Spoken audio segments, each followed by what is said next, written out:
do sound check. Bridger, give us a sound check. Check, check. Do I sound all right? All right, so we have a member here from our Discord channel, C Farsight. He is always the first person on the stream. In fact, he often chimes in before the stream even starts. And so he's now earned the title of Custodian of Sound because he's literally my sound check guy every stream. So so shout out to C Farsight, Custodian of Sound. And we've got Random Scrub here and Indigo Blade as well. Indigo Blade, I think you're new. Andrew Tryon, welcome. All right, everybody, welcome. We are live with CanHammer TV.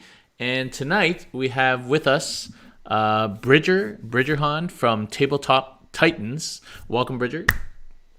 Hi, thanks for having me. No problems. People who follow this channel closely may recognize Bridger from a previous Tactica episode after LVO, when I think you were like 58th or something out of like 800 players. Yeah, that was a fun LVO. Yes, so shot to fame playing Storm Shield spam Custodies and getting like going like 5-1 at LVO, which was amazing. And of course, people remember Bridger is part of Tabletop Titans, which includes Brian Pullen and Adrian. I don't know what Adrian's last name is actually. And yeah, so Brian was supposed to be here tonight, but he could not make it in the end. So that's unfortunate, but we will commit to getting Brian on again very soon. And we'll actually touch on that a little bit later. But if you have not checked it out, check out Tabletop Titans. It is one of the most high quality streams you can watch. More high quality than mine. I'm not afraid to admit that. And every live stream game, they have one a week or 2 a week? You guys are doing a lot right now. Yeah, 2 a week, and we're going to go back up to 3 a week starting soon. Okay, and they're very well produced and super high quality, good armies, excellent players. And I think last time there was like 1,300 people watching any given stream. It's super off the hook right now. So if you're not watching Tabletop Titans, you're kind of not doing it right. So thanks, man. You flatter us. we're just trying to have fun playing Warhammer. Yeah. So we are going to talk tonight about a whole bunch of stuff that kind of happened last week for 40K. And then we're going to talk about something that Tabletop Titans got coming up. And then we've got a bunch of questions, some of which are Custodies questions, but some of which are just general ninth questions. And yeah, so what do you want to talk about first, Bridger? First we got to talk about these FAQs. Okay. Ninth edition is super young still, and we're in the middle of COVID. And GW, a couple weeks into ninth, is like, boom, FAQs, we're here to solve all your problems. And we got 20 FAQs in a month or something ridiculous. Yeah, it's kind of good. So we were just talking about this earlier. It's good that they were so responsive, and they're listening to feedback from the playtesters and the community, and super fast response. On the other hand, it's like we kind of started a new edition to try and consolidate all this stuff together and not have all these FAQs and they're supposed to all go in this app, which is really bad right now.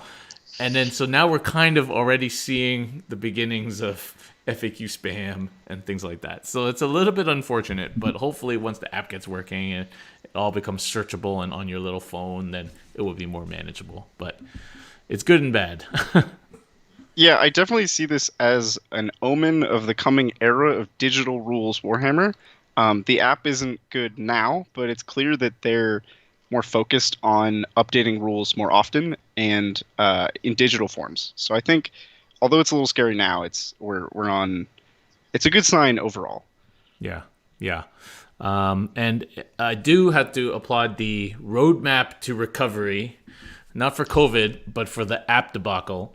And they've been sticking to that fairly closely. So hopefully, eventually, when we get to the end of that roadmap, we will have a functional app and army builder. So there's some things to look forward to there. But yeah, for even still now, if going through the app, it's kind of not good. Yeah. Yeah, it's certainly a little painful to go through the app. Yeah. Um, but these FAQs, I think they're good. They're important. The stuff that they fixed, like I was shoutcasting a game for a tactical tortoise tournament. It's a tabletop simulator tournament, and pretty much every list in the tournament was some wacky rules abusing list. So they were things like Space Wolf, OBSEC, like rhinos, or Smite spam, Nurgling spam, or abusing Lookout Sir, and like all those things they got fixed, and that's awesome, right? Like they in one fell swoop they fixed all the stuff that was broken in competitive 40K right now, right? Yeah. Yeah. So now, and some of these things that they fixed were like, well, clearly that's a mistake. But Yeah. then you get into the whole argument that everybody's been in before. It's like, well, if it was a mistake, you can't. How do you don't know that? Like, you can only go by what's written, and then you have people chiming in like they think they know, and then it gets into this kind of silly circular stuff. So it is always better to get it fixed rather than just assuming that it's wrong. But yeah. Okay, well, since you mentioned it, Space Wolves are now no longer all OBSEC. Yeah, that was certainly quite silly. Custodies being almost entirely OBSEC was already like really impressive, but then Space Wolves just randomly being even more OBSEC than Custodies, it it certainly hurt as a Custodies player to see that and be like, that can't be right, you know? Yeah, and then you thought, well, is this the new trend, or is everyone getting more OBSEC? In which case, then our special OBSEC becomes less useful and actually is harder for us because we have less models. But luckily, that probably is not going to happen. Well, we don't know yet, but it's probably not going to happen that everybody gets all this massive OBSEC. I hope not. That would be bad for a low model count OBSEC army like Custodies. Yeah, people were like spamming all these emissaries lists with like the where you count this 3 times. They're like, oh, how are we going to beat Space Wolves? Like every freaking rhino is OBSEC. But yeah, we don't have to do that anymore. So another thing they fixed, which everyone assumed they were going to fix, but they could not be quite sure because some things we thought were going to get returned to the game have not returned to the game. So, for example, now they have confirmed, in fact, it was intended that Grey Knights, Thousand Sons don't have the Brotherhood rule that they used to. So the other thing that they fixed was that you're now no longer, not in fact, able to cast Smite more than once on a single, like the old days. Yeah, this was an incredibly important change, and Custodies were like an auto lose faction when Smite Spam was a thing, just because Magnus would roll up and one shot like 3 different units of Custodies, because he could just one shot 3 of anything. Like it was just clearly unfair. 2d6 smiting is just not. It's just with like a +3 to cast. It's ridiculous. Yeah. But like it's not doom and gloom for those factions, right? Thousand Sons and Grey Knights players are like, oh, we can't Smite Spam now, and our smites go up. This sucks. Hold on. This is, I think, a pivot towards more interesting gameplay, where those factions now have a large list of spells they can cast, and they're not just like this unit smites, that unit smites, that unit smites, that unit smites. That's boring. It's bland. It's uninteresting. And we saw with the Grey Knight Psychic Awakening, they have a lot of spells now. Hopefully the Thousand Sons also get a lot of spells when their Codex comes out. And I think this is a good sign for Psychic factions. Yeah, people forget about those heady days of Malefic Lord spam. That was quite close to the beginning of 8th, before they put in the +1 to cast like Smite restriction. And that was stupid. I know people forget about these things, but that was stupid. That was ridiculously stupid. And it's also because those things were stupid cheap. But like that was stupid to have that many smites going on. So, and not just for us, like for everybody, it was stupid. So I'm glad that actually was not intended and was fixed.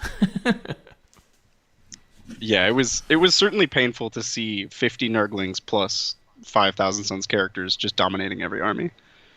Yeah. The next thing they fixed was they fixed the fix. So there was this problem where you had, like, say you took two Talon Masters because they're characters, but they're also vehicles. They could be infinite loop protect each other using the Lookout Sir rule, and obviously that was not intended. I think most people agreed that, but they had to fix it. So then they fixed it so that you could not do it at all to a vehicle.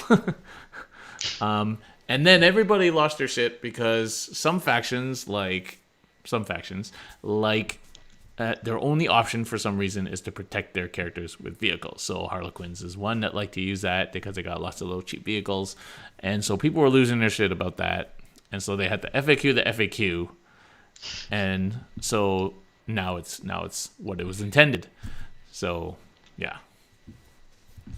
Yeah, this was kind of a no-brainer to a lot of people in the community. Like they looked at the original ruling and they were like, "Well, that's not a solution." Like Harlequins and Drukhari just get screwed and can't really block their characters and their character-centric armies. So like they essentially got nerfed out of the game. Um, and luckily the reversal or the fix on Lookout Sir came out super fast. It was like a week between the first FAQ and the second one. Which I was impressed by. Like that's something that GW is getting so much better at now.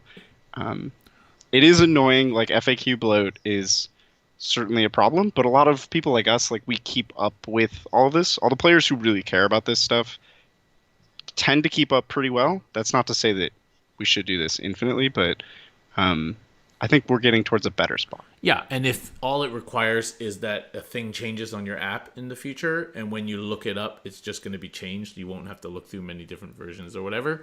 Then I guess, or even better, if the rule is digitally changed in the book itself and as an FAQ. So that would be the most ideal. That'll be nice. Hopefully that happens sooner rather than later. Where's Brian and his sweater? Brian is spending time with his family. It is summertime, and he wanted to be here, but he couldn't quite make it. And I've not seen him wearing a sweater for some time. What's the temperature over there right now, Bridger? Oh, so this past weekend it was 110. Now I think it's only about 95. And there's of course no air conditioning in the entirety of the bay. Air conditioning is a myth. So sweaters are not in the near future for Tabletop Titans. I'm sorry. He still wears nice shirts though, so people should be happy about that. Yeah, I was just saying that I live in the permafrost for half the year, and I have air conditioning. So, it's weird to me that people in California don't have air conditioning. Like, how do you live in the summertime? All right. So the next thing that still hasn't been fixed is the whole issue about like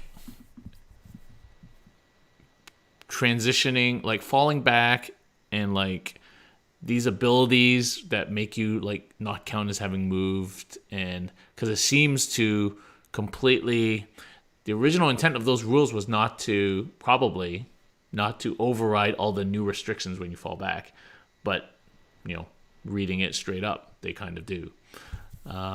So they need to clarify if that's what they intended.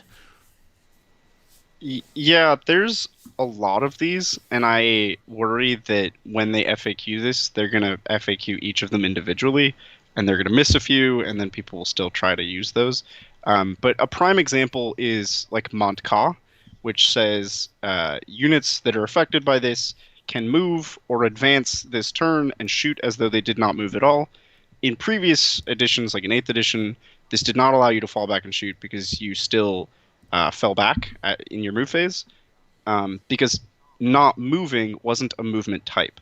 And now not moving is a movement type, which means you have overwritten whatever you did in the movement phase. And this essentially means that the entire Tau army can fall back and shoot twice a game if you have Farsight, which is a little scary. Maybe Tau's going to be back in business. But, No. but this also opens up a whole can of worms of, Ultramarines we know can fall back and shoot at a -1, but 2 turns out of the game, they have Tactical Doctrine and they count as not moving ever. So their whole army can fall back and shoot with no minuses for 2 turns. Or if you do something like Warp Time, if you fall back and then you Warp Time to move again and you stand still that second time, what happens? Can you shoot now? Like, what? Who knows? So this is like one that slipped through the cracks. They didn't like GW rules team didn't know this existed. Playtesters didn't know this existed. I think Goonhammer are credited with finding it. So we'll have to see what happens here because this could shape the meta of competitive 40K pretty heavily depending on how it's ruled. But it's been fed back, eh? It's been fed back. Yeah, we'll get an answer sometime. There's a precedent now for maybe a week or two. We'll get an answer. Yeah, it seems like when people, most people know that Brian is a playtester, and people feed back, it seems like the response is pretty swift these days. So that should be good. Yeah, Brian is particularly insistent on certain things. Like he really, really bothers people until he gets his answer. And so maybe he'll do that with his baby's Tau. No, we just finished getting rid of Tao. We can't have him come back now. That would be like so depressing. Just finished. Literally just finished. We just got rid of the town hour finally, and now it's like all coming flooding back again. No. Oh well. Can't have everything. Okay. With any other FAQs of importance that we missed? I think those are the big ones. That was all the big stuff in the past few weeks. There was a lot of small FAQs fixing things that they missed in ninth. When you're updating 1,000 data sheets to ninth edition, you're going to miss stuff. And I'm sure there's still small things that they've missed, but they'll get to it eventually. 8th edition wasn't perfect on launch either. No. But there was also a big reveal. You want to talk about this giant reveal? Yes. Go for it. Tell us what was revealed on all the saltiness. Oh, man, so much was revealed. Okay, so Space Marines and Chaos Space Marines are going to be the guinea pigs for this. They're leading the way. Of course. But GW is trying to make certain units feel different from certain other units. So a Guardsman has 1 wound, a Space Marine should have 2, and this is like the benchmark we're looking at now. So if all Marines go to 2 wounds, which has been announced, and Terminators go to 3 wounds, maybe this means that other factions will change as well, but it's not just wounds, they're also changing a lot of weapons. So a lot of weapons feel very samey. There's a lot of like D6 damage weapons, or there's a lot of 1 damage weapons in the game. So they're trying to diversify this a little bit. Heavy bolters are going to 2 damage. Flamers are mostly going to 12 inches. The melter rule is changing. It's not 2d6 take the highest. It is just plus 2 damage, which is a really cool precedent to set. Yeah. And multi-meltas are going to 2 shots, which is also terrifying. So that's like the gun changes. There's also melee changes. Power swords are getting plus 1 strength. Chain swords are getting an AP across the board. That's crazy. Thunder hammers are going to 4 damage, and power fists are going to flat 2. Yay. So this is like this is massive changes. And they have said that this is not just going to apply to Imperial Marines. It will also apply to Chaos Marines, and beyond that, it's going to chain down to Xenos factions, Eldar. To everybody. So we should be seeing changes for almost every faction coming in ninth. Who knows when? Probably not on the Space Marine release, but these are big changes, and they have massive implications, domino affecting throughout the meta. And what's interesting, I think, is that Space Marines, although they are clearly getting better, we know there has to be point changes. Like, you can't just give these huge buffs to an entire army and then not change their points. That would be ridiculous. Well, what did they say the Little Marines are going up to? They already went up in ninth, and they're going up again, eh? Yes, I think they're going up to. Yeah, I think they're going up to 18 now. So it's not a big change for like a tactical marine, but that's fine. Tactical marines were basically never taken before, so. Yeah. I mean, it's easy to just get salty because Marines are getting all this new shit. And there's already kind of power creep, October, so, like 2 months into the edition. Although it's maybe both defensive power creep and offensive power creep. So it's interesting though, because if everybody gets it, it's not clear exactly what they meant by everybody, but when though is the question. So if everyone is just going to be a massive FAQ that says everybody's this changes to this, or is it going to be like dominance for Marines until you get your book, basically, which could be a year from now, which would be depressing. Yeah. So I imagine what will happen. This is the way that they would do it. That would make most sense to me, given the way they've done things in the past.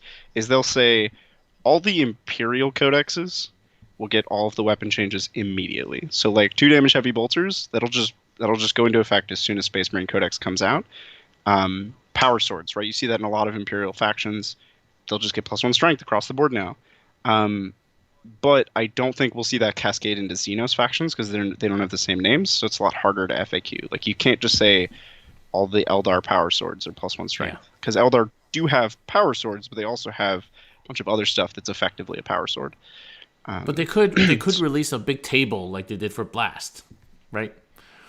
If your weapon is on this table, it now does 2 damage, or if your weapon is on this table, it now does +2 or something, right? I don't know. They could do that. Yeah, they could do that. I would be surprised if they did, though. They rarely do things like that, and they usually do it in like a main book or a campaign book or something. Yeah. That brings me to maybe there will be a campaign. That brings me to my next question. Why didn't they just do this at the beginning of the edition? That is an excellent question. Like they didn't just figure out now that this is what they wanted to do, right? 2 weeks into 9th, right? So they must have known they were going to do this. Like, why not just make this 9th, and then it would have been less shocking, right? Yeah. I mean, we can look at some of the points changes of 9th and say, oh, look, this thing that was ridiculously overcosted. Like, power swords were, I think, 10 points now in 9th edition, and nobody's going to pay 10 points for an 8th edition power sword. But when you think of it as +1 strength, you're like, oh, so like a Blood Angel with a power sword of strength 5, which means he wounds infantry on 2s. Like, that's... Like, you start to put together the pieces, and you're like, oh, maybe they did plan some of this, but probably not all of it. I think a lot of it is improvised as they go. And this reveal was almost certainly prompted by all of the leaks of the instruction booklets. Yeah. This is GW's new strategy for dealing with leaks. Is just like, okay, well, if you're going to leak our stuff, we'll just release all of it. Haha, we got you. So I think it was planned to be a slower release schedule, and they've just gone crazy because the leakers went crazy. Well, that's what happened before 9th. Yeah. It is a great question, though. Like, I think it could have been handled a lot cleaner if they made all these changes in the 9th edition book. I completely agree. Yeah, I guess we'll see. We'll see. So, probably for sure, the new books have these new statistics on them. So it was just a matter of time, like whether we find out about it now or later, like, doesn't really matter in the end. But what will matter is how they roll it out, Will there be losers until they get their book, basically, which is always a feel bad if you're one of those books. And it always seems like Marines gets all the shit first. But they didn't in 8th, but yeah. Yeah, I worry for certain factions. Like, Tyranids don't have any of these things, and they don't have anything that even resembles these things. So I don't know, maybe when the Tyranid Codex comes out, they'll get, like, all crazy new rules, too, and they're totally different. But just looking at what we have here, certain factions like Tau or Tyranids look like they're going to be left behind, which is a feel bad. Yeah, they got to be so careful with the Marines right now. They're already super dominant, and a lot of this stuff is getting tougher and killier, as if they weren't already tough and killy. And sure, the points might go up, so everything, like, and they got rules upon rules, and so sure, +1 strength in and of itself on a power sword maybe doesn't seem like that's such a big deal until you add on also that they have multiple rules now giving them 5 or 6 attacks. The bikers, for some reason, get 2 extra attacks instead of just 1, and everybody's like got all the rerolls and these litanies and chapter tactics, and so it's not just increasing the power sword by one strength. It's in the context of all the other shit that they have, which usually exponentially multiplies these little changes into big changes. So, and as somebody who's played a lot of Shadow Keepers recently with -1 strength stratagem, that +1 strength can make a big difference. Yeah. It is certainly scary.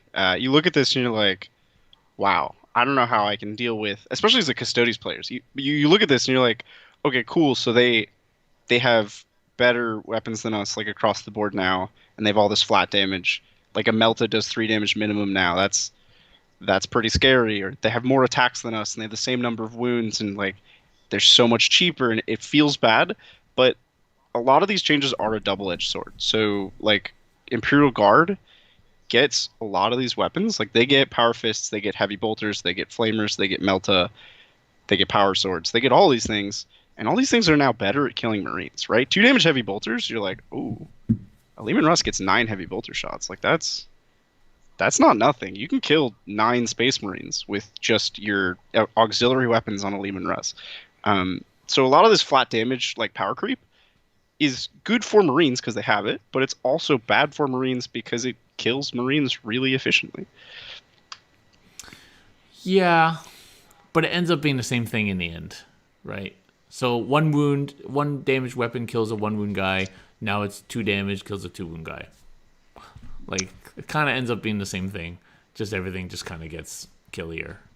And then if you're one of the factions who doesn't get similar types or similar level of buffs, now you're behind because everything else has gone up and you haven't. So you mentioned Custodies, and so the gap between when we first came out, it was like, oh, these guys are like freaking 3 wounds minimum. The whole army's 4 inbone.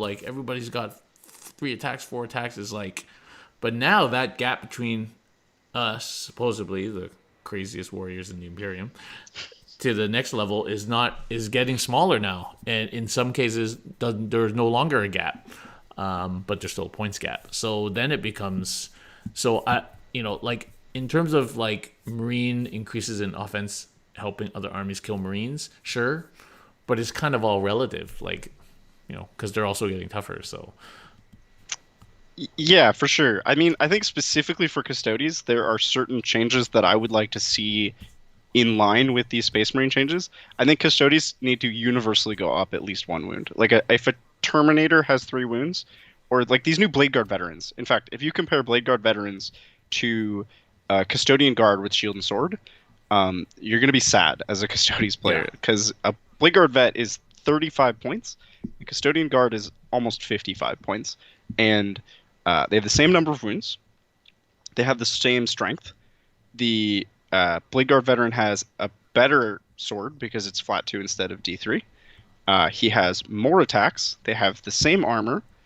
All you get for those 20 points that you're paying is 1 more toughness and 1 better inbone. Now you could say like Blade Guard don't hit on 2s, but with the Ancient they do. So it's like, full you rerolls know, with somebody nearby. They got litanies. They got plenty of stuff to make up for that little lack of data sheet number.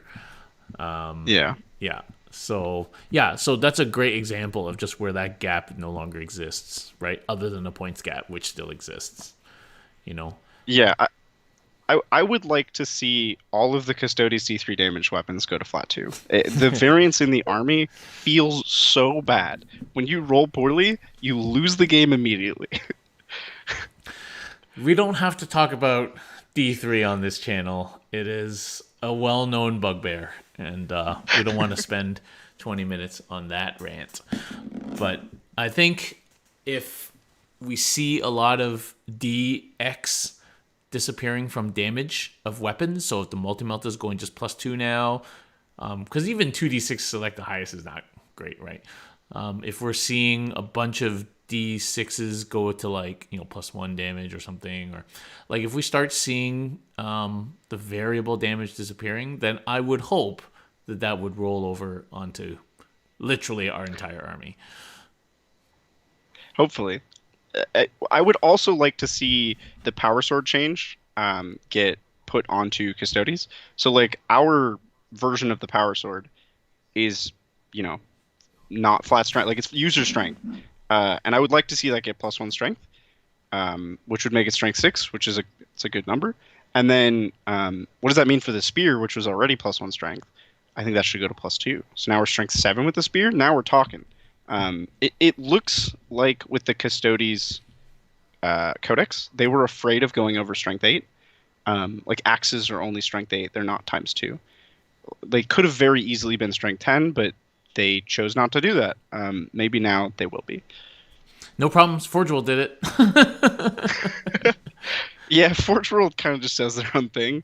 And we saw the Custodies summer of Forge World, and that sunsetted into the past. So of course, another book that we're rating and have not heard anything about since pre-9th was the Forge World book. So now we got to start thinking, okay, where does the Forge World book fit into this stuff? Was the Forge World book, which was probably written a while ago, taking into account this stuff? One assumes so, because as we already mentioned, these changes were not just made up like in the last week. So will we then see our Forge World units already kind of pre-adjusted for the new stuff? Or like it's hard to know exactly what's going to happen. Yeah, so like you pointed out earlier, there's a lot of things that we would have liked to see as like a planned thing. Like they could have released 9th with all of these rules changes. I worry. I don't know if Forge World is, as of yet, fully in sync with ordinary codexes. So I really hope they don't have to FAQ all of the Forge World book to have these weapon changes. That would be pretty embarrassing. That would look bad. And it would be a headache for everybody. Well, people would lose faith in their supposed newfound faith that GW is rewriting Forge World, and it's not going to be shit, right? If they then have to go back and say, "Oh, this shit was these people didn't talk to us," and so hopefully that won't happen. Hopefully, it's literally the same people. But yeah. I think there's no excuses that they can have. They're not a large enough company that you could say like this department didn't talk to that department. Like they have like 20 employees or something. They shouldn't have problems like this. You know, they should be desk across from desk. Obviously not during COVID, but you just shout to the guy over there, be like, "Hey, I'm making this Forge World book. You changing heavy bolters to 2 damage? Cool. All right, I'll put that in my book." So do you think they're going to change? So I think we saw a leak a while ago about the new kind of doctrine, like chapter tactics. Not only, but they're integrating, for whatever reason, they separated out Dark Angels and all that shit a long time ago, and now they're putting them back in, which is way better. But things are maybe getting pared down. Maybe they're going to lose one of their 5 different extra rules on top of chapter tactics that they got. Like they got Bolter Discipline, they got Shock Assault or whatever. Like they have all these rules on top of their chapter tactics as well. Will we see like cutting some of this? I would be surprised if Space Marines lost any of their rules. We also saw Necrons kind of previewed, and they have a lot of rules. And so I would be surprised. Like, I think this is the future of 40K, is your codex is so complicated that you can only understand yours. And you just trust your opponent that he understands his, and you just play your game. I know my rules, you know your rules. Let's just have a gentlemanly game. This is Nirvana 40K. This is gentlemanly gaming. Yeah. I guess so. I haven't had a chance to look at the Necron leaks, but I've heard from Necron players that they're going to be good. So yeah. So the what do you think about then non-Imperial factions? Like, I don't know. Let's pick a faction like orcs. So most of these factions they have comparable weapons, only in terms of the numbers, but not in terms of names or anything. So, you know, like does an orc boy, do boys go -1 AP now across the board? That would be crazy scary. That would be, yeah. Let's not do that. Right, but that's what's happening to Marines. They're all going AP1. Boom, your chain sword, couple, boom. Yeah. So when you put it in that light, like I look at an orc army and I'm like, you can't let them have AP1 on Choppas. That would be ridiculous. But then I look at Space Marines and I'm like, oh wait, yep, they did just release Assault Intercessors who have like 1,000 attacks on the charge, and they're all Yeah. AP1. And if they're Blood Angels, they're like wounding things really easy. Like I just feel like there's cognitive dissonance. We're so used to seeing Marines get all the rules that like in my head I'm just justifying it. I'm like, yeah, it's fine. It's Space Marines. They can have that.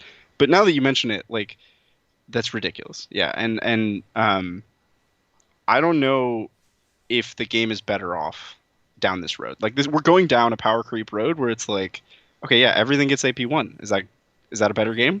Are we having more fun now? Probably not. Um, but like Power Claw. So like a Power Claw is like a Power Yeah. Fist. Is it going to go to flat two? Yeah. I don't know. I don't Yeah, see why it I think wouldn't. that there's so many weapons in that book that have no analog to Imperium that they might just write it off and like start with new rules, or maybe they won't. Maybe they'll get left behind. I don't know, but I, certainly for Imperium and Chaos, these have massive implications. And for other factions, like if all the Eldar power swords get +1 strength, that changes the faction a lot. Like now, Wraithblades. If Wraithblades get more strength on their swords, or Screaming Banshees. Like if Banshees become strength 4, they're no longer one of the worst units in the game. Um, They still might be. they're probably still bad, but they're not strength 3 melee only unit bad.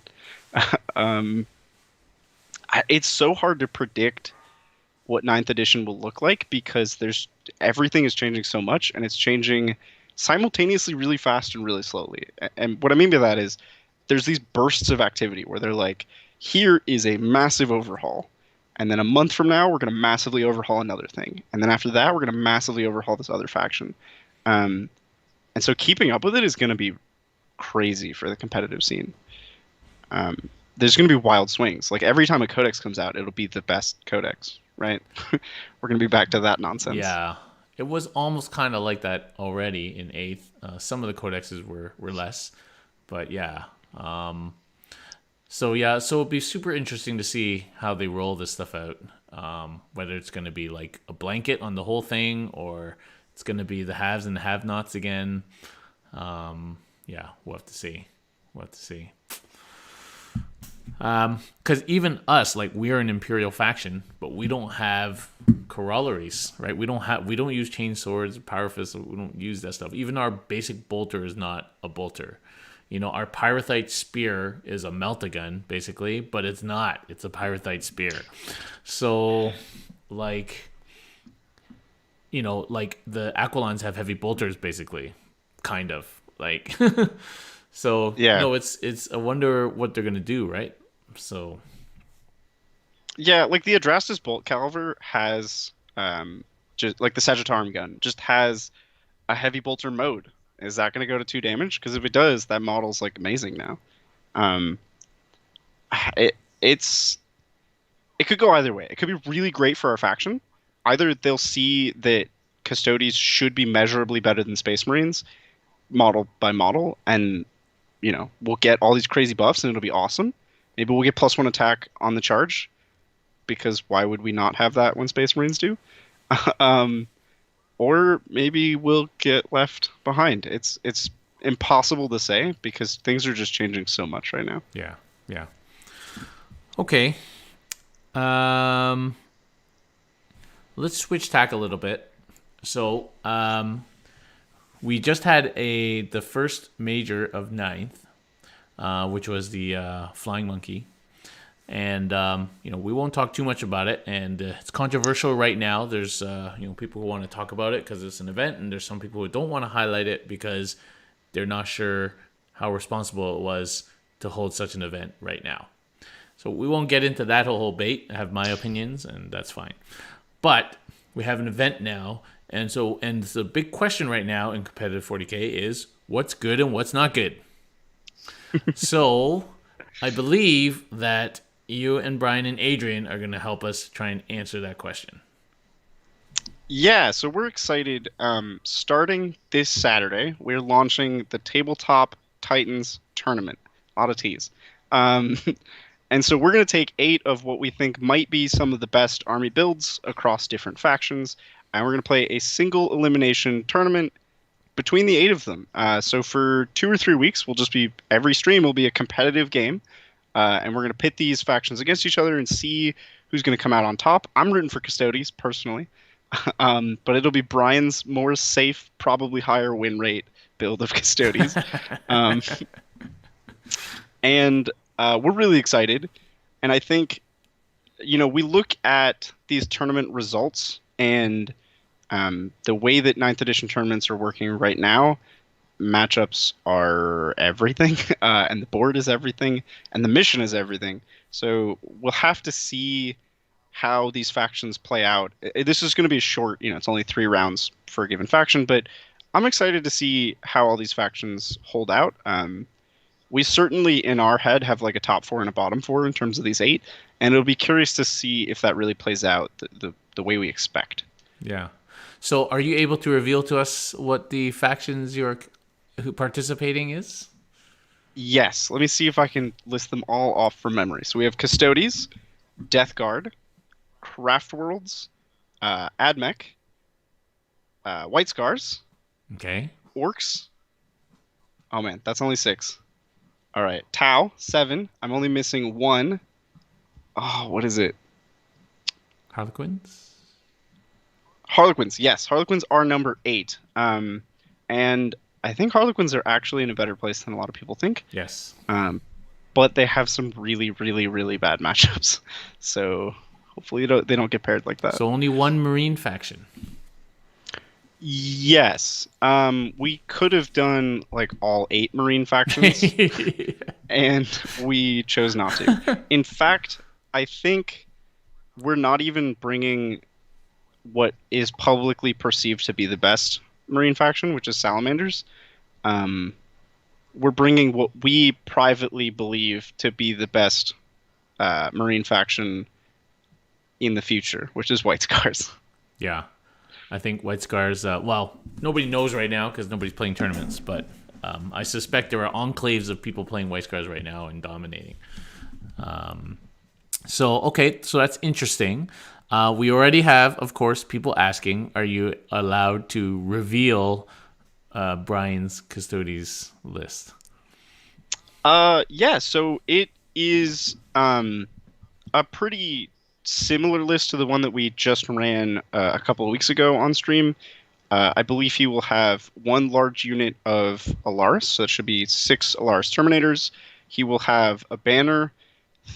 I believe it's just a patrol, so 2 units of troops, 2 bike captains. He will have a dreadnought to screen the banner, and they'll have a unit of bikes. So it's 1 Terminator, 1 bike, a dreadnought, banner is like the stuff that you think about. I prefer, instead of the dreadnought and bikes, just 2 units of Alaris, but this is a high risk, high reward style of army that I play. And you could see in the last stream, in the stream that I played in, it doesn't always pay off. If you are against all flat 3 damage, you lose. Or if you're on a table with minimal line of sight blocking, you lose. So the dreadnought handles those situations a lot better. He takes that flat 3 damage down to 2. He's a lot tougher, and he doesn't really care about shooting or line of sight. So I think overall it is a less swingy version of the list. It is a more reliable version, but it's definitely less fun to play. Yeah. So, and by dreadnought, do you mean the Telemon? Yeah. The Bertha? Okay. What's interesting, so if people do look at, though, the Flying Monkey Custodies list, of which there were a large number, and Battle Juice, who is a member of our Discord, came in, I think he came in 7th or 8th, playing Custodies at Flying Monkey. Nice. There's a huge variety. So what we've been preaching is that you can almost take anything, and if you play well, you can do well. And it kind of seems that way because a lot of the lists have all sorts of things, from Caladius tanks to lots of guardians to the usual Terminators and bikes, and it's pretty refreshing to see somebody had an Orion. There were some Contemptor Dreadnoughts. There's all sorts of things going on those lists, and so it's pretty cool that we're in such a spot right now. Yeah, I think now is the golden age for Custodies. And hopefully we'll get a second golden age when our codex comes out. But for sure, right now, basically everything is good. And it is good because our points are where they should have been all along. Our points are reasonable for once in the existence of the codex. And almost everything feels efficient. It's not marine efficient. Like, let's be reasonable here. But it's efficient enough that you can just win games off of the back of decently good decision making and your units doing the thing that you want them to do. Like, the reliable units. So your shooty units, you bring a Caladius Grav Tank, it shoots a thing, and that thing probably dies. You bring in a Lars Terminator squad, they fight a thing, and that thing probably dies. And then the next turn, the Terminators probably still live. The faction is so strong right now across the board because all of our units just do the thing that they're supposed to do, and they do it really reliably. Yeah. And now they no longer do it and then die. That's one of the big differences. It's a key difference. Right? Like before, it was almost always like a trade, right? Like, so I'm coming out this turn, coming out to play. I'm going to kill these dudes, yes, for sure. And then I'm going to take heavy casualties and hope I have some left. And so now we do what we need to do and maybe lose one guy or 1.5 guy. Like, I have yet to play a game, except for the game against Francois, which was my only loss so far. When I win, I rarely lose a whole unit unless it was like a single model unit, and maybe 5 to 6 models in across the whole game. That's just kind of how it is right now, which is great. Yeah, it's awesome for the faction. It used to be a kill denial army where you used to have to take units that were so big they were impossible to kill, or you took so few units that they couldn't possibly kill more than you. And now that you can comfortably take minimum squads, and they're not really trying to kill those minimum squads, you rarely lose units. Like you said, like, what do they get out of killing the last guy out of a Custodian Guard squad? Not much. Maybe they'll take an objective back. If they're not getting an objective off that, they're not going to kill that guy, which means you have that almost 60 points of unit on the table that can just wander around and do stuff. So we still get all this efficiency out of our units that we weren't getting before because they were just fully kill squads. Yeah. So here's a great question from Mighty Quan. So Sisters of Battle, generally, I think are actually fairly good because they have a lot of models. They have great board control, and those models are actually not as easy as you'd think to kill. In fact, it can be quite difficult. They have a couple of units that hit really hard, and even if you kill them afterwards, no big deal. And now, if they're getting Melta plus 2 damage and heavy bolters doing like 2 damage, those girl units with those, like 4 of those things, is going to be hurting. So Sisters didn't make the cut for your guys' tournament? They would have if we owned them. Adrian is currently working on a Sisters army. I believe we've announced that. And it's a large army to collect. Yeah. Like, it's basically guard, but yeah. Every model is more detailed. It's a lot of work to paint. And there's a large line now, and the line just came out. So, like, we're trying to build up Sisters. I think they're going to be crazy strong once these Imperial weapon changes take effect, because they have a lot of all of those weapons. Yeah. Like, they have power swords, they have chain swords, they have heavy bolters, they have flamers, they have meltas. They have all of the things that just got buffed, and they're on super cheap, efficient bodies that are already hard to kill without spending points for it. Yeah. Like, you don't spend the points for T4, you take a T3 body, and you're like, don't worry about it. I ignore AP 1 and 2, and I have an invuln and a mobsec, and I'm like 7 points or something silly. Sisters are great, and they're going to probably dominate at some point in 9th. Yeah, yeah.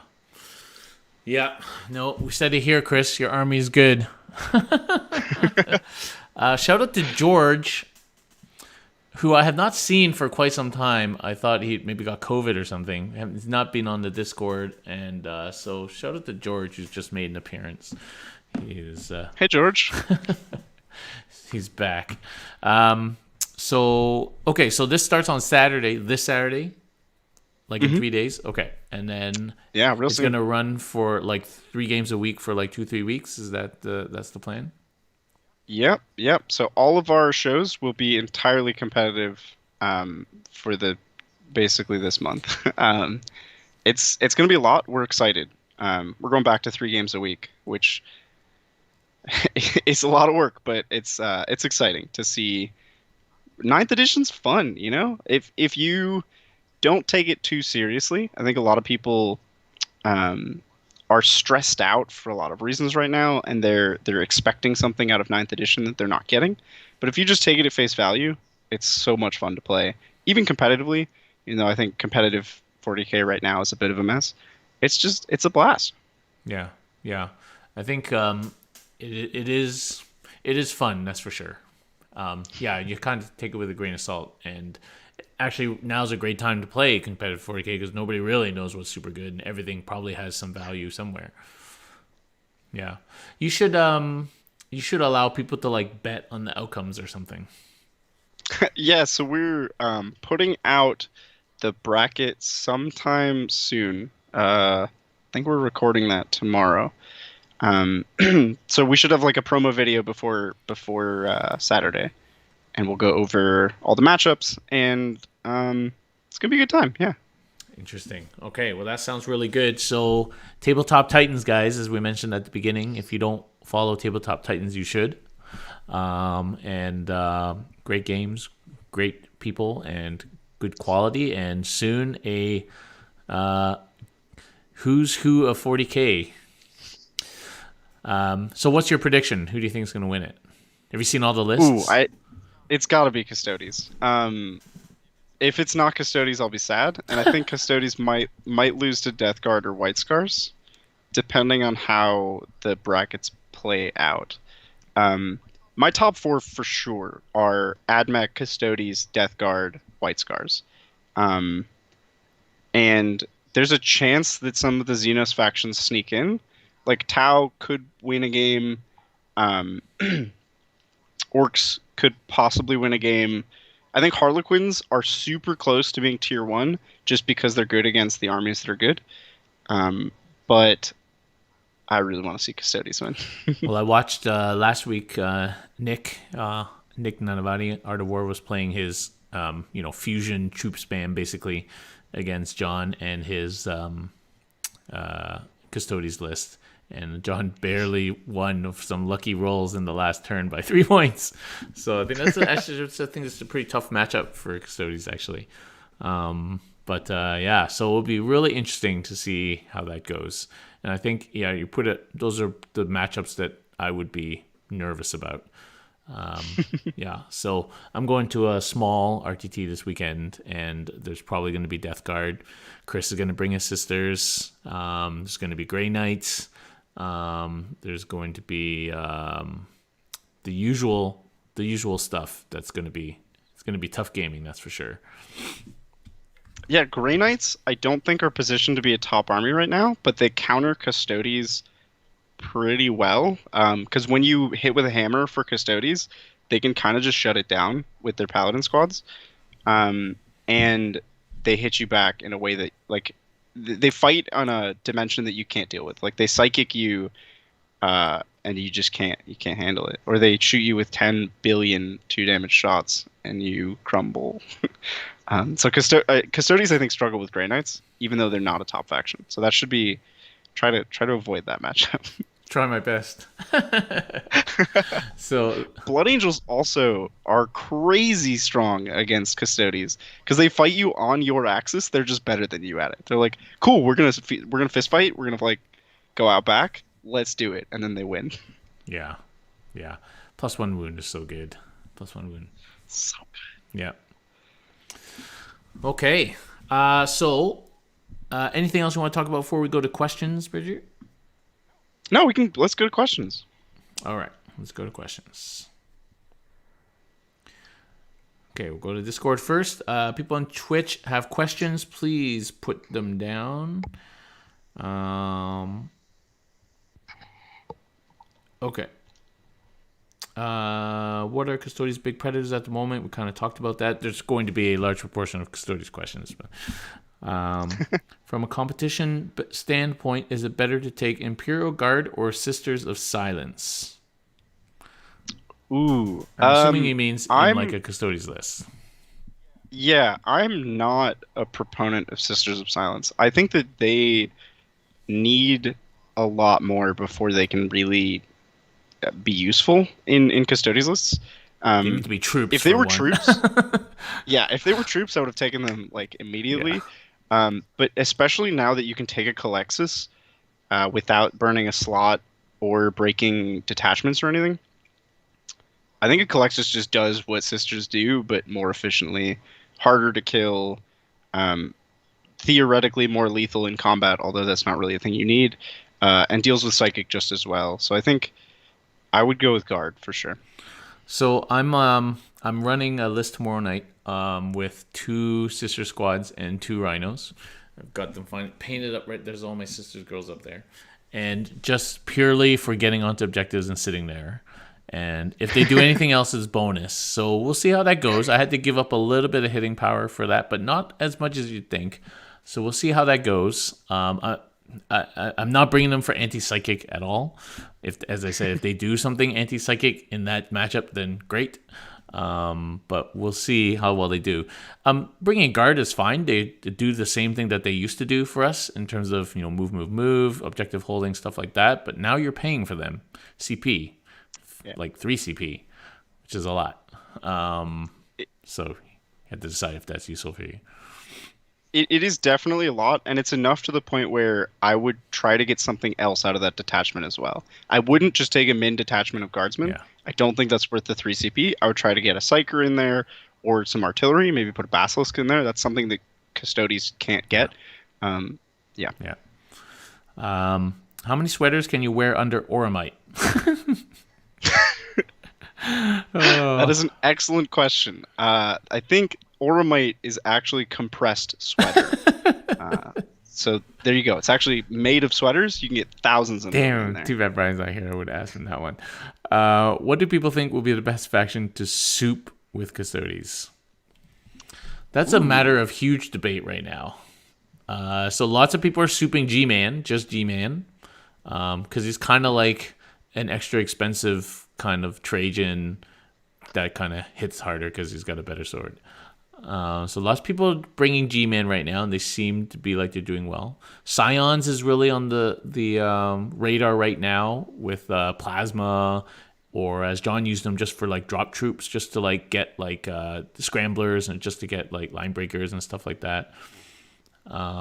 We just talked about guard, but as you say, if you're going to do guard, you might as well bring some of the guard goodness like Lehman Russes or tank commanders or out of line of sight shooting.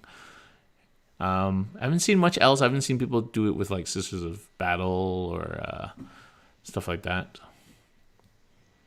I've started to see people soup Custodies into other things, and personally, I think that's a trap. So they're taking the Vexilla for a 5-up Inmon, and then they're like making him the Warlord to increase the aura range, to give the 5-up Inmon to a bunch of Imperial stuff that wouldn't normally have an Inmon, and I think that's a trap. So in terms of souping Custodies, I would make Custodies the main force because they're just so strong right now, and you should play with them while you can. And I think in general's solo Custodies, like mono Custodies, is for once stronger than souping them with something else. So just enjoy it. Like, if you want to soup stuff, I would go Guard or Sisters of Battle. Not AdMech. Definitely not AdMech. Probably not Space Marines because they lose so much when you do it. Maybe Grey Knights. But honestly, just have fun playing Custodies. Yeah. Yep. That's always been our mission here, playing pure Custodies. Okay. What's your favorite and least favorite part of ninth? Ooh, okay. That's tough. So my favorite is list building is now constrained in a totally different way than it was before. List building is now about bringing the things that you want, not justifying bringing the things you want. Like before, you had to pay a bunch of taxes to get the stuff you want. Now you're just like, what do I want? Put it in. Done. Like that's how you make lists now. And I think that's probably my personal favorite for ninth edition. Um, my least favorite might be secondaries. This could be a controversial opinion, but Like the the existence of secondaries or the secondaries themselves? the secondaries themselves. I think that the direction they were trying to go with secondaries was really cool and fun. Like the idea of making meaningful decisions about what do I want to try to do this game and making that decision game to game. Um, but in execution, there are certain secondaries that you almost always take, and certain secondaries that you never take, and it's like been almost solved at this point. Like ITC secondaries were, except in ITC secondaries you at least scored like max points every game. Now you're scoring basically no points, and you're like, wee, you know. Um, Yeah, the swing but of picking bad is really hard to overcome. and now that we've talked about it, I just realized I have an even worse thing about ninth that I hate even more, and that is everything has to be on your roster, and I hate it. You can't just like pick stuff at the table. That was the best part of eighth edition was like, what warlord trait do I need? What relic do I need? What psychic powers do I need for this game? Let me make a bunch of decisions right before the game. That was my favorite. Well, it's individual events could still do that. Yes, yes, Yeah. and I hope they do. Yeah. Okay. Are hive tyrants with wings viable in ninth? Here's a question out of the blue. I don't think I've ever Okay, talked about so hive tyrants on this show, except maybe when you could run like 9 of them. it's tough. I think Tyranid players need to play a lot of games. They need to do the research for me because that faction I don't see having an identity in ninth edition. Like I don't know what it's trying to do. Maybe it can be a horde faction and just like hold every objective for the entire game. Maybe dock effects are really good. Maybe the big monsters are good, including flying hive tyrants. I don't know because on paper it all seems like it could work. Like there's so many available strategies to Tyranids, but I think that they have fallen into this trap of jack of all trades, master of none, where like they have 4 or 5 different strategies available and none of them are all that good for the faction. So I wish I could give you an answer like yes, hive tyrants are amazing or no, they're terrible. I think everything in that faction is like it could be good in the right hands. All right. So next question is about when you guys were play testing Custodies, or I guess since playing Custodies. So yeah, what's your favorite shield host right now, basically? So I have stuck with Dreadhost the whole time, like beginning to end. Everybody keeps coming up to me and they're like, "Have you tried?" And then they'll name a host, and I'm like, "Yeah, but Dreadhost." And I've stuck to it the whole time because if I give in to failing 3d6 charges, and I tell myself 3d6 charging isn't that good because I keep failing it, I've admitted defeat. I can't admit defeat to failing all these 3d6 charges. Yeah. I think they're all fun, but if your goal is to win games with Terminators, which is my goal, Dreadhost is unbeatable. Okay. Have you tried any of these? So there's a few extreme builds going around. So people using basically your old LVO list, basically spamming storm shields. Then there's the 20 Alaris build right now with the double unleash. What do you think of these kind of, I'll call them more niche builds? So Storm Shield spam is probably still good. And I mentioned this while we were testing. I was looking at the game and I was like, wow, my LVO list is probably like still a GT winning list. Yeah. But honestly, it is grueling to play. It's like playing a horde faction, except you don't have a horde, because all you're trying to do is sit on objectives, and every time you lose a model, it hurts. It's like a white knuckle ride of like, please don't die, please don't die, please don't die. Oh, it's my turn. Move, done. Please don't die, please don't die, please don't die. Like, it is very stressful. I'll say that. Um, I've seen people mention the 20 Alaris build, and in the beginning, I thought that they were all joking. I was like, "Ha, is that even possible? That's ridiculous." But then more and more people keep telling me, and they're serious, and I'm like, "Is that a list? Could that Well, we work?" have one guy who is like 5-0 with it right now. Yeah, yeah, and it fits the thesis of ninth edition, which is bring the models you want to bring and make them do the thing, right? Like bring what you like and play the game, and it'll probably work. Um, so I think I want to try it. I need to buy more Alaris Terminators. But I'm excited that like is even a possibility right now. Yeah, I think I was just going to proxy my 10 wardens. So then I can also tell the two units apart. But but it's a very interesting concept actually, because then it's like really forcing poor target priority, and individually they're all decently hard to kill for single models, and and funnily enough, it's actually the fluffiest list out there, because that's exactly what custodies are supposed to be doing, like individual models going to do their thing, right? So it's actually super fluffy too. That's awesome. Yeah. um, I've always wanted Custodies to work like that. And to know that there's a list where you can have like every model be a unit, that's yeah, awesome. like you have to spend 4 CP to get to that point, but you know, it's okay. You could change it one of them, and yeah, no, it's an interesting concept. I'll probably try it at some point coming up.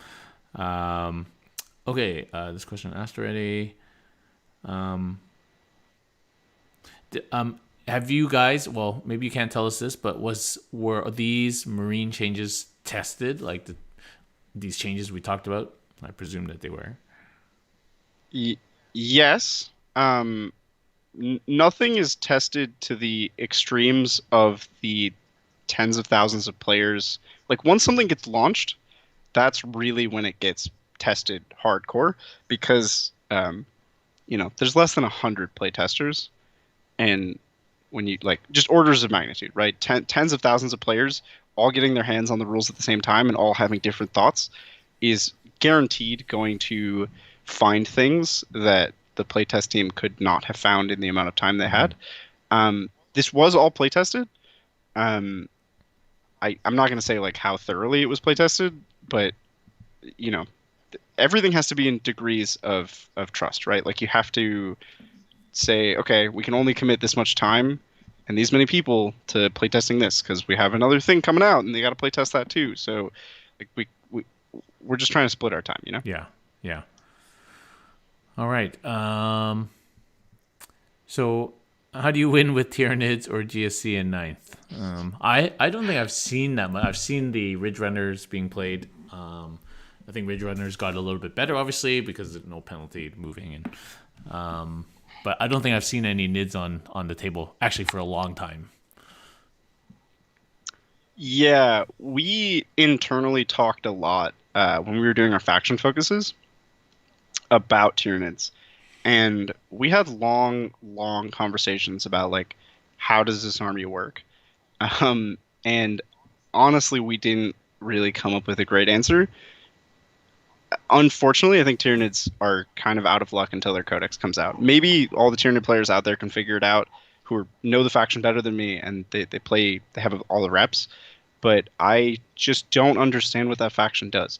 Gene Stealer cults, you take their really efficient units now. You take Ridge Runners and bikes and the quad bikes, um, and you just vehicle Gene Stealer cult, which is weird. I know it's unintuitive. I don't like it. And you soup in guard, so half the list isn't even Gene Stealer cult anymore. But mech Gene Stealer cult with guard is the way to play that army now. Well, you can't see it, but there's a whole shelf full of gray plastic that's Gene Stealer, Gene Stealer cult. Not gotten around to painting it yet. Okay, so this is an interesting question. So 2 wound tactical marines, does that make Deathwatch really good? Well, I guess by Yeah, definition they got 100% harder to kill. so Deathwatch are really interesting because they they can do stuff with their kill teams that shouldn't be allowed. So like you put a jump pack model into a kill team, and now the whole unit can fall back and shoot with no penalty. Um, which in 8th seemed fine because it was like, well, that guy flies, right? But now fly can't do that. That's just a rule that they have for some reason. Um, and so I think, I'm surprised they haven't changed that, to be honest, but maybe it's intended. well, and maybe the change is coming in the future. Yeah. That's not a book I know anything about, but um, I think that they could possibly benefit more than a lot of other factions with the mini marine buffs. But honestly, the biggest winners are Blood Angels, Grey Knights, Death Guard, and Thousand Sons. Um, if you think about Death Company with just chainswords, they have like 7 attacks at AP 1, and they have 2 wounds and a Feel No Pain that you can buff to a 5 now.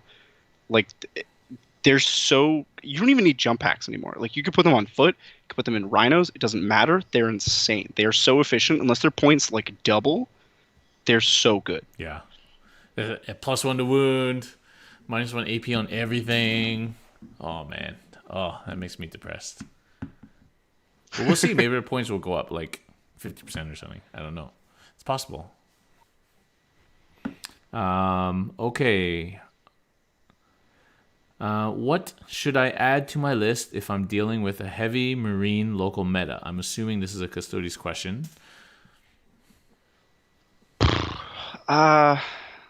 It depends on what's in your list. There's a lot of different styles of Custodies lists right now. If you are playing bike spam, switch all of your weapons to missiles. I know it's unintuitive, but the Hurricane Bolters just don't really do anything against Marines. Do anything anymore. If you are playing Terminators, just make the charge and try to use the new terrain rules to your advantage. If you are playing vehicles, you're good. All of our vehicles are good against Marines. Yep, Cladis is and good. If you're playing... Accelerator Gun is good. Storm is pretty good, although it could use more shots. Yeah. The Palace is, I've always found, crazy undercosted. What it does for 100 points in a Custodies army, like it does all the things that Custodies don't normally do, and it does them without ever bracketing and being tough enough that they don't want to shoot it, but weak enough that it's cheap. Like it's just this anomaly. It's just like the most efficient unit I've ever seen, and it does everything. I love the Palace. Yeah. So somebody just asked about dick bikes, and so I have done my experiment with dick bikes, the Agamatis Adrathic Destroyer bikes, and so flat 3 is good against Marines. 10 shots for a group of 5 of them. That's decent. There's better. It's more. That's twice the number of shots of 5 salvo bikes, and flat 3 is at least you're gonna kill it if you get it through.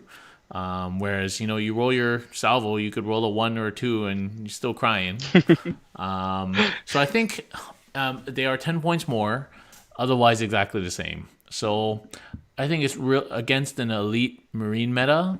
If you're facing a lot of Gravis, so T5 3 wounds, then I think probably the dick bikes come out a little bit on top, even though it costs you $50 more for 50 points more for a unit.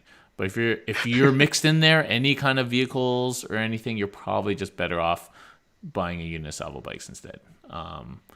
But yeah, so I did my diligence testing the dildo bikes. They may still come out for a game or 2 here and there, and those bases are stupid. But yeah, that was really well put. I think that we're going to see in terms of normal bikes, we're going to see a lot more of the missiles, just because Hurricane Bolters don't do anything. Yeah. But I didn't think about it until now, and the forgeable bikes actually have a place in Custodies, especially since Marines are dominant. Yeah. So I think if your whole meta is like T5 3 wound Gravis dudes, of which there are a lot these days, then you could do well with a unit of dick bikes for sure. Yeah. Comparison of the Calladius weapons. Well, I think the accelerators actually come into its own now, especially if your average Marine is going up to 2 wounds, because now you don't waste that extra wound. It's -3, so I think 8 shots, a mobile platform, or the accelerator on the Telemon, depending on your preference. but I think that's a great gun now. Actually, the Storm it's just not got enough shots. I've been playing a lot of Bertha since ninth and before ninth with this double Storm, and I got the same feeling after those games as I had when I came back from Charity Hammer, which was that, God, I just wish I had like one or two more shots every time I shot. You know, it was just like so easy to fluff. Yeah. Yeah, I totally agree. So how do you feel the meta will shape over the next year when we're done with the pandemic? Well, that's a big if, if we're ever done with the pandemic. But a general question then. Like, I think we kind of covered a lot of aspects of this, but That's like trying to predict so far into the future. yeah. It's that's tough. Like there's debate right now with even if LVO is going to happen, right? It's probably not going to happen if we're being perfectly honest with each other. And that's February, like end of January, February. So that's a long way out to predict a non-meta. I would say since it's Vegas, it'll happen, but there will be very few attendees, and almost everybody who attends will get sick. So, yeah, it's impossible to know what the meta is going to be like. I'm predicting that every codex that comes out is going to be the strongest codex until the next one. Yeah. Okay. Not gaming related. Well, it is kind of. What are your thoughts on terrain rules and terrain that doesn't have a base? Should everybody just be basing their terrain?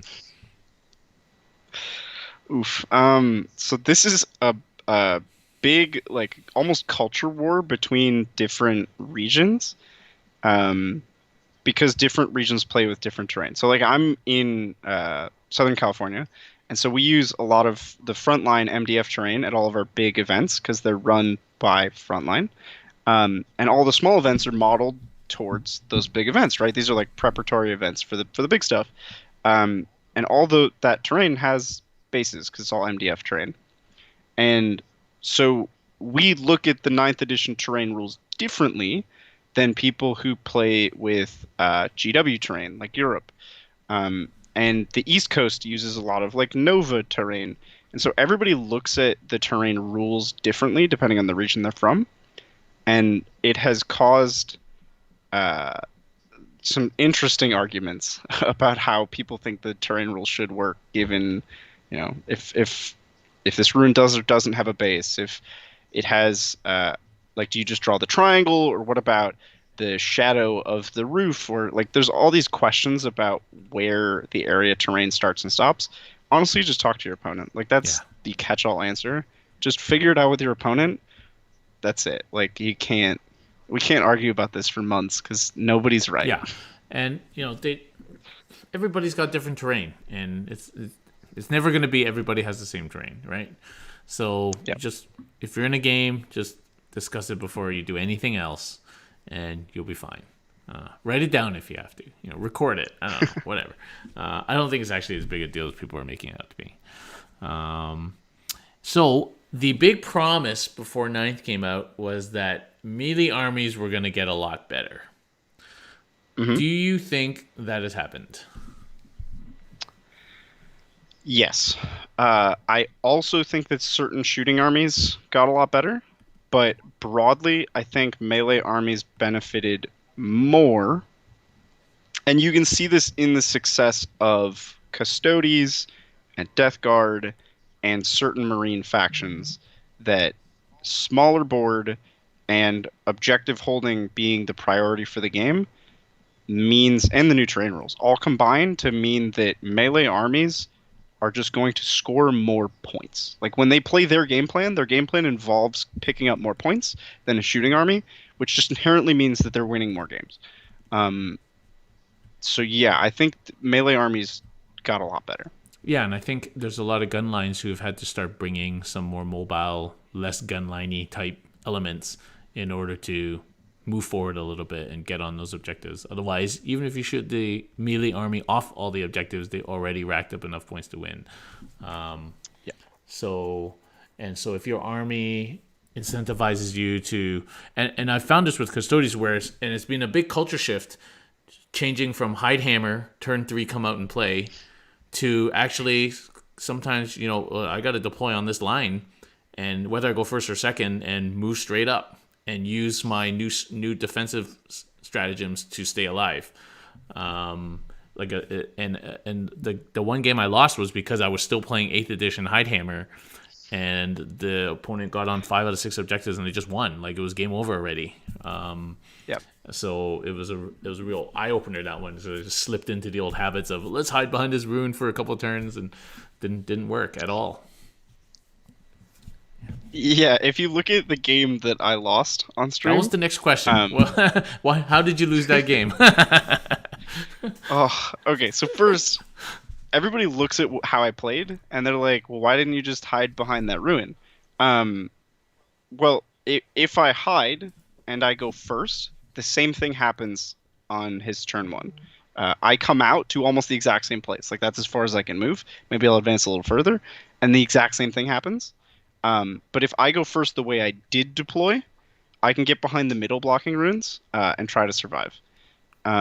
So, like, I've played enough games of 9th to know that hide hammer doesn't work anymore, and you have to get the distance onto the board more important than not get shot at all turn 1.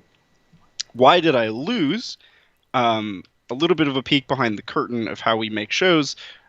We always try to make close matches, and before the game, I brought a list and I said that, like, this is a list I want to play because I enjoy it and it's fun and it's a strong list. It's very competitive, but I enjoy this army. And so when Brian built his Space Wolf list, he went too far. We thought, yeah, we thought the Custodies would just stomp Space Wolves no matter what. And so Brian put together the hardest hitting, most anti-Custodies Space Wolf list he could. So it was all flat 3 and D6 Melta shots across the army. And then there wasn't a whole lot of line of sight blocking in the middle, and I rolled poorly, and that was it, right? Like, that's Custodies. If you get shot and you can't stop it, and you get shot with a high quantity of high value shots, you lose. Yeah. I was looking at a couple of Predators, and it's like, I haven't seen a Predator in since Dark Angel's parking lot days, which is a long time ago. Yeah. All right. What do you think of? So there's a lot of hubbubaloo right now about transports and how good transports are. And shout out to Goonhammer for doing a nice article on transports. And although criticisms to Goonhammer, they did not include the Land Raider in that discussion. But what do you think about transports? Do you think it's going to be the thing if you have a good transport? Yes, I think transports for most factions are a must-have now. Certainly before, a lot of factions were, some factions were transport reliant. You look at the Drukhari's or the Harlequins of the world, they lived and died by their transports. Now, it's not just T3 factions that need their transports, although I will say Guard, still amazing with their chimeras. It's everybody. I think rhinos are great. I think the AdMech transports are a little bit expensive now, but still pretty good. Tau transports are back, kind of. Stuff inside of the transport isn't great, so it's still not amazing. Orcs, like trucks and war wagons and stuff, are back.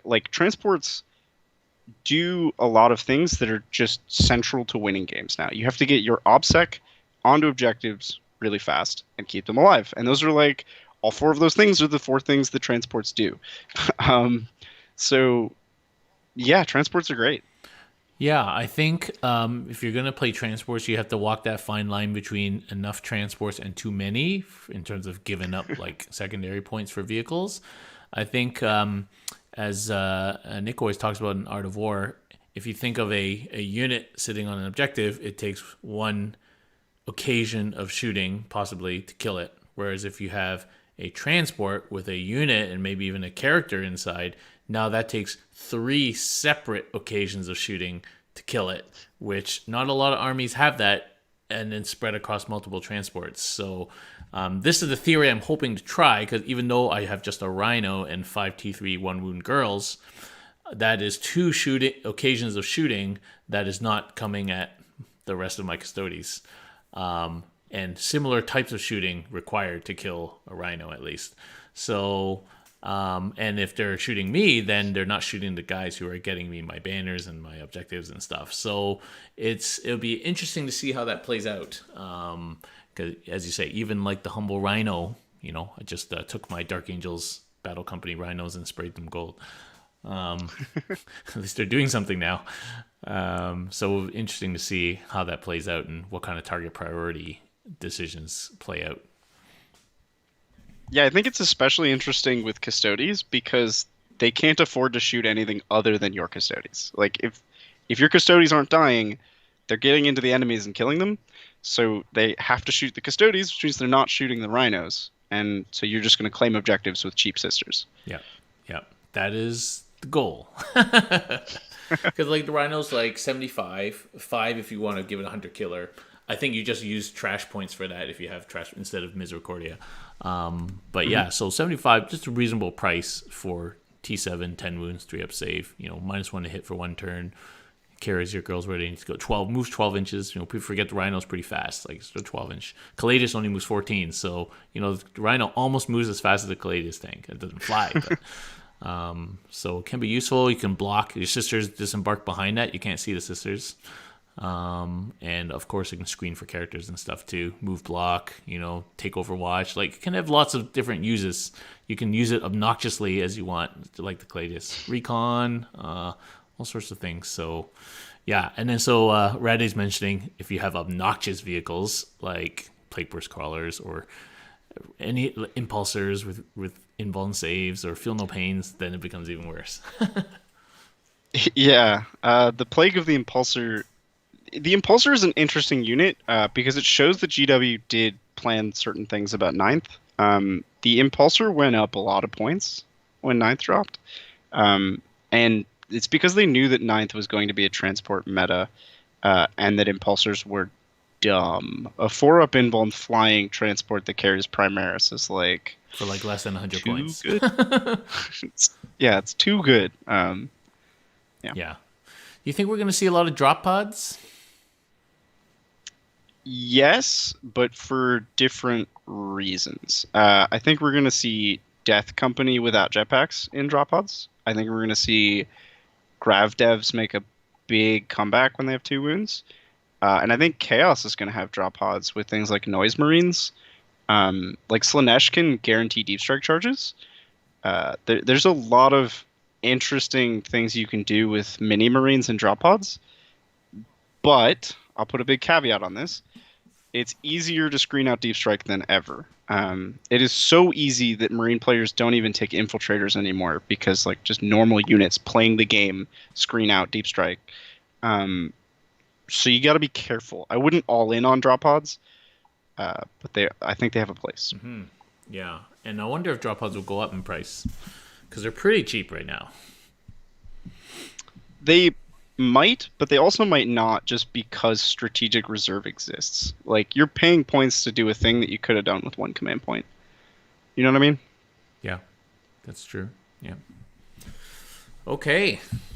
So we have come to the end of the Discord questions. There doesn't seem to be any questions in chat. So thank you very much for joining me, Bridger. We will definitely have to get that Brian on next time. And I think the idea was then to play your tournament, and then we'll get you guys back on and discuss the results and how you think it played out.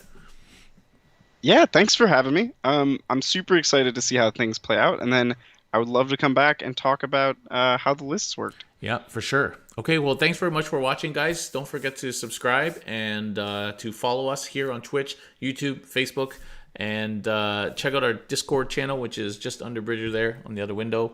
And if you feel like supporting us on Patreon, you can. I forgot to wear my Custodies t-shirt today because I was going to plug that again, but there's a cool shirt that you can order now. D Meep says he has a question, so if you can type it in right now, that would be cool. Oh, what 500 points would you bring with AdMech along with Knights? Well, I'm gonna have to defer to someone else for that one. With AdMech. So 500 points of AdMech or 500 points of What 500 points would you Custodies? bring with AdMech along with Knights? Maybe he's talking about AdMech and Knight soup. Yeah, so 500 points of AdMech, I would bring Cataphrone Destroyers because they're just crazy. They shouldn't be troops. Like, let's put that out there. But they're troops for some reason. They have 3 wounds. They're infantry, so they walk through walls, and they have plasma that can become even better plasma because they're AdMech. Like, Cataphrone Destroyers, man. Yeah, those things are crazy. Definitely crazy. All right, cool. So thanks very much for watching, guys. We'll catch you next time. Actually, so that's the last show for this week. Because I got other stuff this week at night. So I will be playing a game tomorrow night, but it won't be on stream. And then I'll be going to the RTT on Saturday. So next week, I'll be reporting on the RTT in the Tactica. And then we will be streaming a game next week.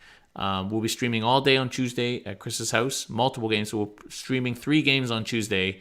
And against Sisters and against Guard. Francois is brewing up a nasty Guard list. So that will be next week. We'll have lots of content next week. All right. Thanks for joining, guys. Catch you later.